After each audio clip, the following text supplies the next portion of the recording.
Okay, I just want to check. Can everyone hear me? Okay, is everyone good? Are we good at the back? Do you want me to leave it another minute or so? Or are we all ready to go? Ready to go. I will ask just very quickly. I don't have time for questions today as I have to run to the community keynote as I'm part of that today as well, which is even more terrifying than this room of people. So any questions, I will divert you to my LinkedIn at the end if that's okay. You're more than happy to ask me absolutely anything. So let's begin if everybody's ready. Okay, that's what we like. We like the enthusiasm here. So today we're going to be talking about the critical role of creativity in technical professions. And I'll start off by introducing you to me. So I'm Annabelle. I'm a marketing manager at Purple Frog Systems, Power BI Sentinel, and SQL Bits. So I have 3 companies to cover. I'm also a Crocs lover and a tattoo enthusiast, in which you can't tell.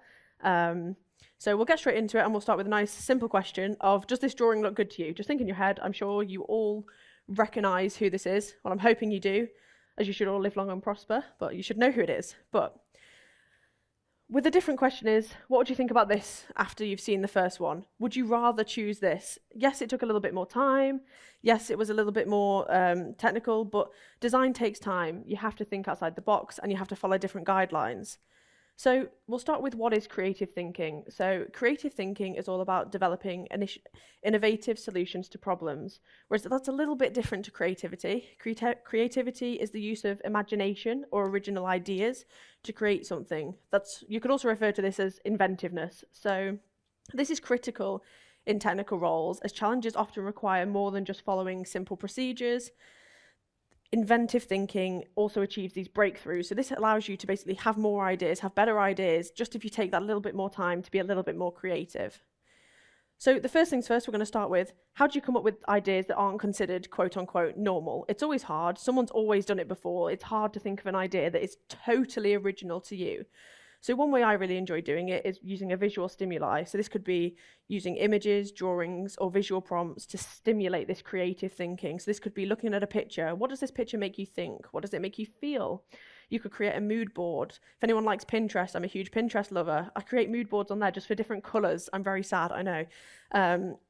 Visualizing these concepts leads to novel ideas. So let's relate this back to a Power BI report, say you want to include the color purple, the brand is purple. I say that because I'm from Purple Frog, we're all purple. So you can literally just put in Pinterest, purple Power BI report, and there'll be thousands of examples, and I mean thousands, like loads. Even if you just search purple color palette, it's a huge way just to get different colors. Another one is mind mapping. This is my personal favorite. Keep with me here, as I know it's a very common technique, but it can be done a little bit differently than how you'd think it would be. So it's crucial to technical roles as it visually organizes all your ideas, all your complex information. It stimulates non-linear thinking and serves as a collaborative tool within your environment. So you don't have to do it alone. You can do your mind map and give it to someone else. So I have an example of a mind map that I did recently, and this was for a Dogs Trust campaign. And basically they were like, how can we make this a little bit more different than usual? So in the middle, I just had Dogs Trust. And then I was like, I did a little bit of research, found out that a pit bull is one of the least adopted dogs. So there's loads of pit bulls out there. And my mind immediately went to Mr. Worldwide, Pitbull, the singer. So I was like, wouldn't that be a great advert if you had Pitbull with Pitbull? Like, it's just, no one would have thought of that unless you went through these different steps. Be as absolutely wild as you need to be, it will come back to something. So why is creativity needed in technical roles? It facilitates problem solving, adaptability, evolving these different challenges, and it drives innovation within your product development. It also can enhance user experience, promotes effective collaboration and communication, and encourages a culture of continuous learning among all your different types of professionals. This just leads to a more agile and resilient team. It just helps with team building overall. So as you can tell, there's a few examples on the board of just where you could need to be a little bit more creative. So today I'm going to go through 3 ways to be more creative in a technical role. So today I'm going to cover colors, fonts, and alignment. These may seem really simple to you, but when you dig into it a little bit deeper, it does get a little bit more complex. So we'll start with colors. Nice and easy, you'd think. So I have 2 tools on the board. We're actually going to dive into the color wheel a little bit. So this is just based on color theory. This shows how colors relate to each other, helping us create pleasing effects through our color harmonies, is what they're called. So do we have anyone here that knows what a complementary color is? Okay, a pretty good amount. So if you didn't know, a complementary colour is colours that are opposite each other on the colour wheel. So these are some examples. I tried to relate them to this audience a little bit better, and being from near Wrexham, I decided to choose Wrexham as well. So an example of a complementary colour here is green and red, purple and yellow, which looks a little bit orange on the board. But these are basically just examples of a colour wheel. So all these tools on the wall, they basically help you pick complementary colours, colours that work well together. You don't even have to do the work to find colours that work well together. So the colour wheel by Adobe, it's made by Adobe. I'm sure you can trust that it is pretty good. So skipping back through, each colour has a different emotion and a different meaning. These can vary across different cultures. So for example, red might mean passion for some people, it might mean danger. In Asian cultures, it often means good luck as well. So we'll refer this back to Power BI. When choosing colours for your Power BI reports, it's important that you research cultural interpretations of your colour. Consider the impact you want your colour to want. So that's why people often use red if it's urgent, if it's critical, because it often relates to danger. So it's critical in technical roles because effective use of colour and design basically help you understand your audience, help your audience understand what your report is trying to say. So I have a few examples. So when you look at this board, it's not very red on here on my screen, it is blaring at me. How do you see the colour red? How do you feel? Feel free to shout it out, anyone, if you want at all. I know I see danger when I see red, I see critical. I don't know why, my brain just works that way. Another one is yellow. That is very yellow on the screen. Okay. I think of happy when I see yellow. I think of daisies, I think of sunshine, I think of all those good things. But you might see it differently than I do. You might see it as an amber kind of colour, so that middle ground between green and red, good and bad. You might see it as just needs assistance. It's just knowing your audience, knowing the difference that people know. So say you were building a report for a marketer, I see this as happy, sunshine, yellow, smiley face. You see it as something else. It's just important to know what other people are thinking at different times. So I've put together a very handy little sheet, ta-da, of all the different colours and what all the different things that they could mean in any way. I'll let you have a second to take a photo of it. So while you do that, I'll just go over why understanding colours is critical for creativity as well. So in technical roles, it enables professionals to make informed and visually appealing design decisions. Basically, this just fosters even more communication skills, user engagement in technical projects. Put it this way, who here would use brown in a Power BI report as their main colour? No, you wouldn't. You wouldn't use brown. I refuse to believe anyone would use brown as their main colour unless the brand colour was brown. So brand colours are super important. So visual communication not only reinforces brand identity, but also ensures consistency. So as you can see, most brands have a dominant colour, one colour that you recognise them by. So for Purple Frog, ours is purple. It's in the name, purple. So say you're doing a proof of concept for a client, using and initialising their brand colours basically makes them think they have a positive bias towards you. It makes them think a little bit better towards you because you've gone that extra mile to design something that's visually appealing for them. So do we have any guesses for what these are? 3 logos, 3 brands. I'm sure most people recognize the top one internationally, and it is of course McDonald's. I chose that as I thought it was pretty well known. Did anyone guess the other 2 at all? Well done, congratulations, because nobody else did when I asked before. Basically, they're critical as they contribute to this familiar and distinctive presence for the audience. Incorporating brand colours, even just into your presentation, helps control the overall brand image that you're trying to portray. So moving on, we're going to go on to texts and fonts. So text and fonts is super important, and I've got another tool here for you. This tool basically aligns 3 different fonts for you, a good one for your heading, good one for your paragraph, and subheading. It does it all for you. Canva even does it to the ultimate guide of font pairing. So if you don't know what font pairing is, you can see by the 3 I've put there, you always have a heading font, a subheading font, and then a paragraph font. These basically distinct easily between 3 different types of texts. This could even be used in a blog, on a website, on a proof of concept, anything at all, just a letter to somebody. So normally when you're picking a font, you have your heading, subheading, paragraph. You want to make sure your paragraph font is the easiest to read out of all of them. You don't want it in all capitals because some people struggle to read all capitals. I know I do sometimes. Imagine a paragraph of like a book, all in capital letters. You would assume they're shouting at you very aggressively. So like this, I'd like you to notice and remember these words. How about these words? It's just a way to know that capitals versus non-capital letters, you notice them, but you notice them with a little bit of an angry tone a lot of the time. Say you sent a Teams message to someone in your organisation in capital letters. I would guess they would reply with a crying face. I know I would personally.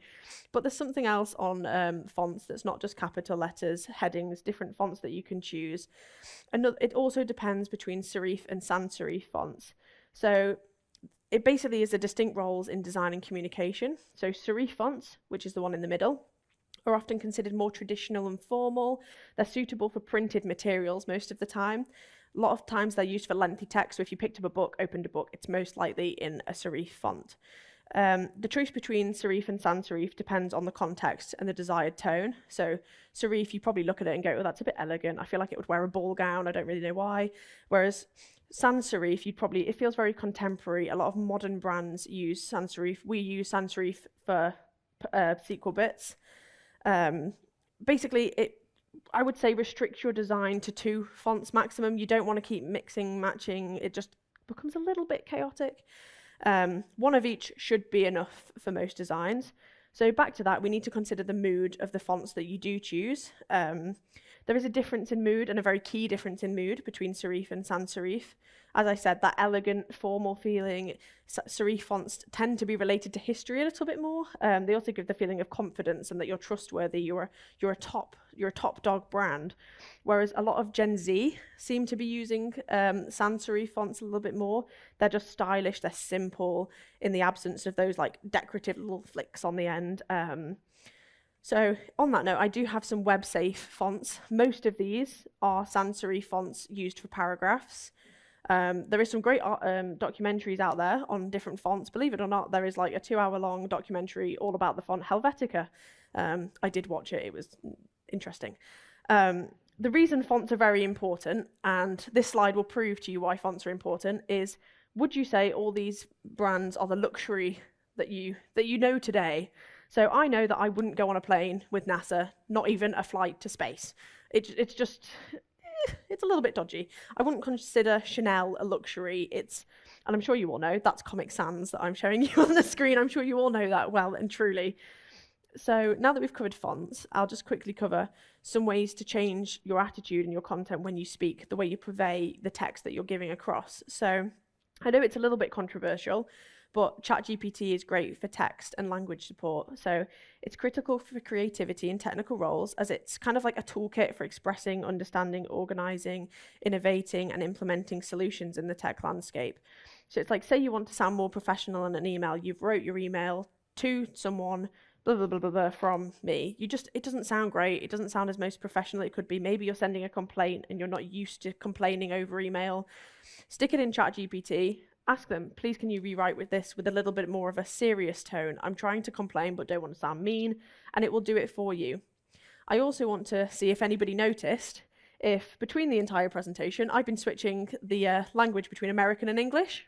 Did anybody at all notice that? I don't like you if you put your hand.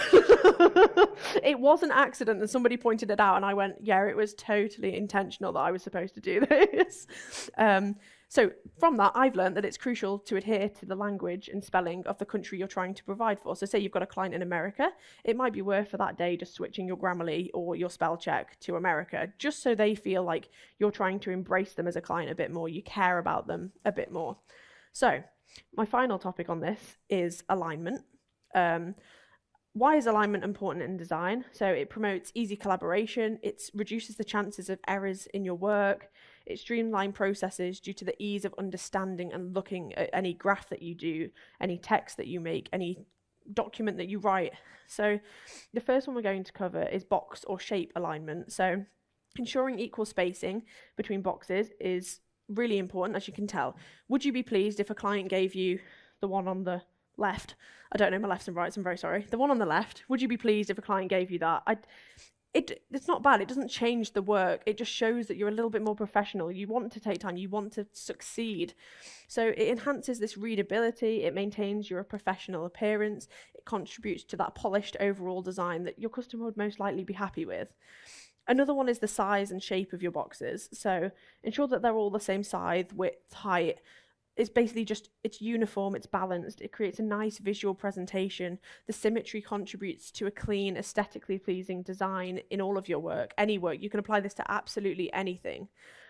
Another one is text alignment. So keep formats the same. The example shows all text kind of central compared to the mixed and matched. It looks a whole lot neater, and it takes maybe 2 seconds to change this. I know you're all very busy, always. I know everyone's like working 10 hours a day, I'm sure. But just that little tweak that takes 2 seconds to just centralize your text. Have all of your text in the same format, so don't switch from being left aligned and then center and then right. Just try and keep them all the same if you can.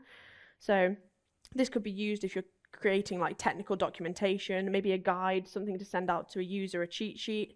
It just makes you look a little bit more professional and a little bit great. Another one that a lot of people don't do, and I mean a lot of people don't do, I've seen it on some of the boards outside of SQLBits, is that when you have a comma, don't put one word after the comma. If you can end the line on a comma, it looks a lot greater than if you have one word after said comma. So we'll go on to accessibility. This is a key thing to know, key thing to learn, and it's basically just avoid certain color combinations, avoid different symbols. Specifically, if you're having international clients, you don't know which one of these will affect them. So certain color combinations might mean something horribly different to what it does in the UK, say for me. Always keep your font sizes large enough to read in an understandable font. Consider the needs of users with various abilities. So this could be if they struggle to read, you might want to put one of those things that reads text on your report. It's just something that allows them to feel included, be part of this. Test your designs with these accessibility tools. So color contrast analyzers. So I know I'm not green-red colorblind, but I can imagine if you are seeing something in green and red, you'd be like, which one is the alert, which one is very positive. It can cause a little bit of confusion. Another one is to finally accommodate various screen sizes and devices. So say it's made to be on the go on a screen, maybe try and build it on your screen so it's made for that size. So some tools that I like, there's a few on there. I obviously am very biased to the Adobe Creative Cloud as I use it every single day for everything I do. It's really, really good, really efficient, but it is a little bit expensive. It can come with a bit of a cost. I'm very lucky, I'm a student, so I get a student discount on it. But there is a free version of Photoshop called Photopea, and it does all the same things. It's just on your desktop instead. It's not an app, it's not a download. I also like CapCut if you're just editing quick TikToks, anything like that. And also royalty-free images are really important. So don't just steal an image from Google. They will find it, they will copyright you, and that will come with a hefty fine. So I'd highly recommend the bottom two of Pexels or Pixabay, where you can basically get any free images. But it's more, why would you use these tools? I know you can go out and do it all yourself. You can go and take your own photo. You can go and not use ChatGPT and just rewrite your email over and over again. So the reasons why is boosted creativity and a diverse expression. That just encourages other cultures, everything. You save a lot of time through doing things automated, through technology, rapid resolution of creative blocks, acquisition of modern creative skills. It's a huge way to basically just save you time, but make your work better. So finally, I would just cover why is it critical to be creative. So creativity is critical as it drives innovation, problem solving, adaptability in technical roles, basically fostering efficiency and contributing to any company's overall success. So on that note, I will say thank you very much. If we do have any questions, I do have 3 minutes or 2 minutes to go over any, if there is any. And I'd appreciate some feedback as well while I answer questions. Yes. Yes, exactly. The question was basically on a website, what would you kind of go towards? It depends what clientele you want.